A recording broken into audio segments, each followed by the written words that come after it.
Carta número 7.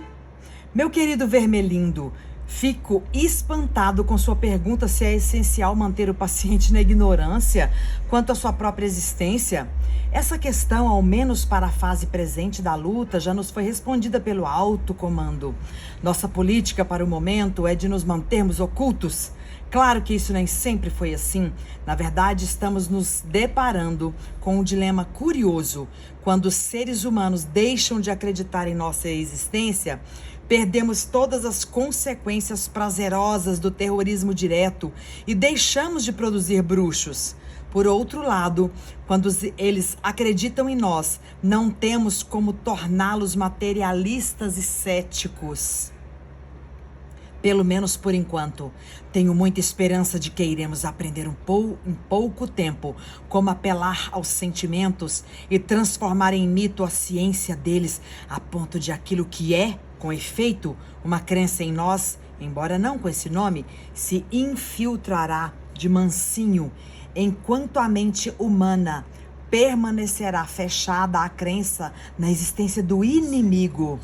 A energia vital, a veneração do sexo e alguns aspectos da psicanálise poderão ser bem úteis aqui se conseguirmos realizar nosso trabalho perfeito. O bruxo materialista, o homem que usa, antes cultua verdadeiramente ao que ele chama vagamente de forças, ao mesmo tempo que nega a existência de espíritos, entre aspas. Então, o fim da guerra estará às portas. Mas, nesse meio tempo, deveremos obedecer às ordens recebidas. Não acho que você terá muita dificuldade para manter o paciente na escuridão.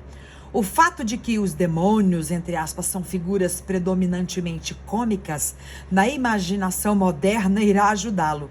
Se qualquer suspeita tênue de sua existência começar a surgir na mente dele, surgirá uma imagem de uma entidade em trajes vermelhos e convença-o de que, já que ele não pode acreditar nessas coisas, trata-se de um velho método de manual para confundi-los.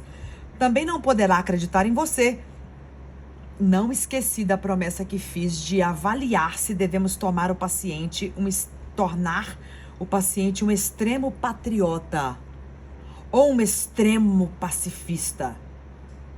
Todos os extremos, exceto a devoção extrema ao inimigo, devem ser encorajados. Nem sempre, é claro, mas principalmente nas condições atuais. Algumas épocas são apáticas e complacentes, e o nosso trabalho é deixá-las ainda mais calmas e embalá-las mais rapidamente no sono. Já outras eras, como a nossa, são desequilibradas e inclinadas à facção, sendo nosso dever inflamá-las. Qualquer círculo de pessoas reunidas por algum interesse desprezado ou ignorado por outras tende a se desenvolver em um caldeirão de admiração mútua e também a gerar uma grande quantidade de vaidade e ódio para com o mundo exterior, os quais são alimentados sem nenhum pudor, tudo pela causa que é seu patrocinador e é considerada impessoal. Isso é assim mesmo quando o pequeno grupo existe originalmente para os propósitos próprios do inimigo. Queremos que a igreja permaneça pequena, não apenas para que menos pessoas possam conhecer o inimigo, mas também para que aqueles que o conhecem possam adquirir a intensidade inquietante e o falso moralismo defensivo de uma sociedade secreta ou de uma panelinha. É claro que a igreja em si é defendida com veemência, portanto, não tivemos ainda sucesso em dar a ela todas as características de uma facção, mas facções subordinadas dentro dela muitas vezes produziram resultados admiráveis da parte de Paulo e Apolo em Corinto, até o baixo e o alto clero da igreja anglicana. Se o seu paciente puder ser induzido a se tornar um contestador consciente, ele automaticamente se identificará como membro de uma sociedade pequena, organizada e popular, mas com voz ativa. E os efeitos disso sobre alguém tão recém-chegado ao cristianismo quase sempre serão positivos. Mas apenas quase. Será que essa pessoa já teve sérias dúvidas sobre a legalidade de servir em uma guerra justa antes da atual ter começado? Será que ele é um homem de grande coragem física, tão grande que não terá quaisquer dúvidas sobre os reais motivos de seu pacifismo? Será que, quando estiver bem perto da honestidade, nenhum humano jamais estará muito perto? Ele vai se sentir completamente convencido de que agiu plenamente impulsionado pelo desejo de obedecer ao inimigo? Se ele fosse esse tipo de homem, é provável que o seu pacifismo não faça muito bem. E o inimigo irá provavelmente protegê-lo das consequências usuais de pertencer a uma facção.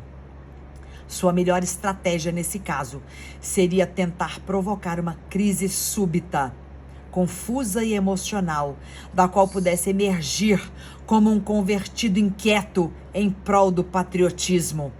Esses fatores geralmente são manipuláveis, mas se ele for o homem que eu penso que é, tente o pacifismo.